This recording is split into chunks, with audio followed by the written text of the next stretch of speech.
Hey, it snowed outside. What are you doing here?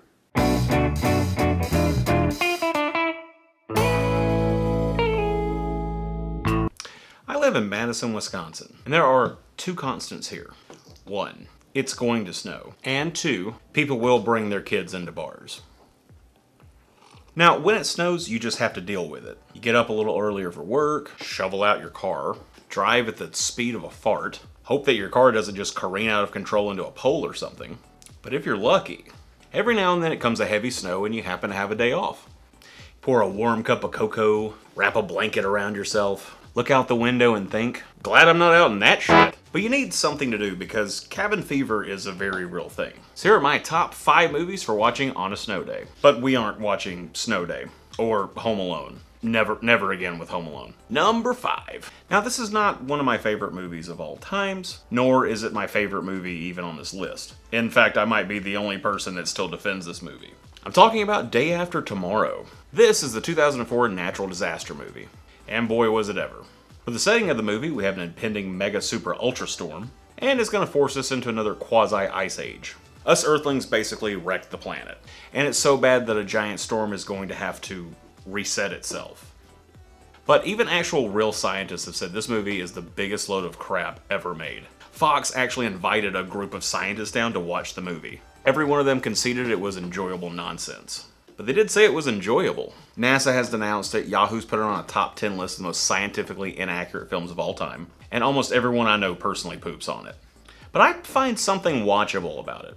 The story inside the movie is that Dennis Quaid had a kid and he grew up to be a smarter Donnie Darko. So Donnie Smartco goes to New York to do one of those academic decathlon things that come up on TV way more than I think they actually happen. And while this is going on, Dennis Quaid is trying to save the world by telling everyone there's a giant storm coming. So you got smart kids out of their elements, government people arguing, and all of that is punctuated with little scenes that end in a retort that is trailer-worthy. Once the actual ice storm happens, all the smart kids get trapped in the New York Public Library, and Dennis Quaid decides to walk there with a couple of his buddies to actually freeze to death with his son. It's a delightful romp. The thing for me is that there's some stories and things that happen in it that really resonate with me on a personal level. Plus, it just looks so dang cold that it makes you just want to bundle up even tighter. The through line of family mixed with a PG-13 rating makes this great for a family flick.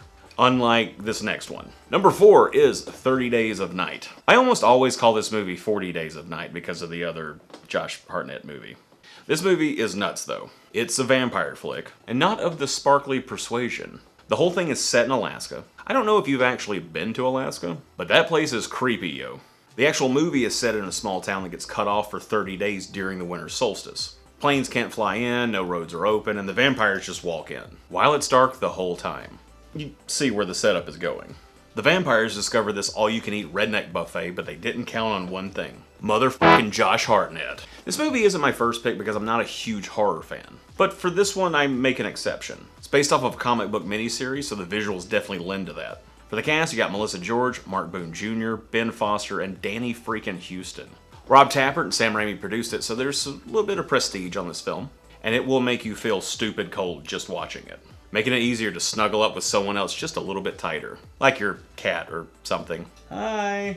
Okay, so far we have a dark movie that told us how we ruin the world and then it's gonna ruin us. And what about full-on feasting vampires? So let's shift things into a different gear. Number 3 is Planes, Trains, and Automobiles. See what I did there? Now this movie is kind of on the fence of being family friendly or not. Really mostly just for the language. I think everybody thinks of the same scene when they think about this movie. If you haven't seen it before, there is one scene where Steve Martin uses the F word about 18 times in 60 seconds. And it's glorious. For me though, what really sticks in my head is the scene where they end up driving between 2 semi-trucks, and sparks are flying. Both John Candy and Steve Martin are freaking out. And Steve looks over at John and he's literally the devil. Just kills me. The story is that Steve Martin is trying to get home for Thanksgiving to his family that's in Chicago, but he's in New York doing business person stuff.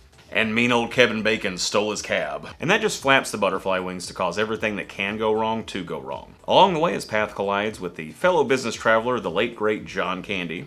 And John Candy is just the worst. Steve Martin is a piece of work too. Come to think of it, they both suck. You know that old chestnut. He's clean, he's messy, your peanut butter is in my jelly, your hands are between my pillows. But they're just stuck in the Midwest doing what the Midwest does best. Driving and falling in snow. Really great cameos throughout the whole film, and this one, a lot of people consider this to be a classic. I will say, though, that the stories inside of the movie make it lend towards a family film as long as your family can deal with some language. Probably not this next one, though. Number 2 is one of my favorite films of all time, which is Four Brothers. I have recommended this movie to tons of people, and everybody tells me that they like it. I even got my grandma to watch it. I'm very proud. Four Brothers is the story of 4 guys that were adopted by the same woman when they were young because they were considered to be the worst of the worst. And those kids grow up to be Tyrese, Marky Mark, that guy from Tron 2, and half of Outcast, which is a really interesting lineup. Their adopted mother is killed in a grocery store robbing gone wrong, and they all go back to snowy Detroit to get some snowy Detroit justice. Spoiler alert though, once they get said justice, there's a whole other movie that starts. It turns into some kind of low-level mafia conspiracy movie that they then have to exact more justice from. But that doesn't hurt the movie. You really just want to see these guys together doing more stuff. The movie looks great, it has decent action. John Singleton directed it. And you have tons of amazing actors and actresses in it. Plus tons of scenes out in the snow to remind you, glad I'm not out in that shit. Let's turn back one more notch to the family unfriendly side. My number 1 pick for a snowy day movie, Hateful Eight.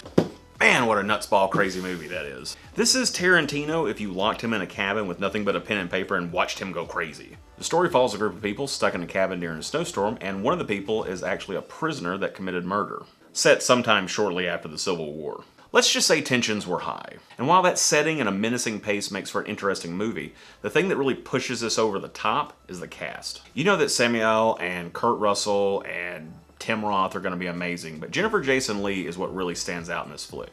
Plus you got Channing Tatum with his shirt on. And this is the movie that also helped get Walter Goggins on the map.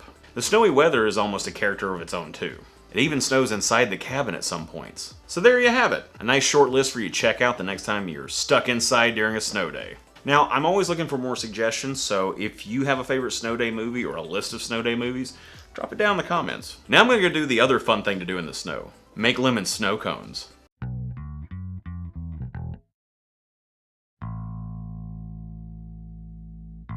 The story of the movie... The story in the movie is that Dennis Quaid had a kid that grew up to be...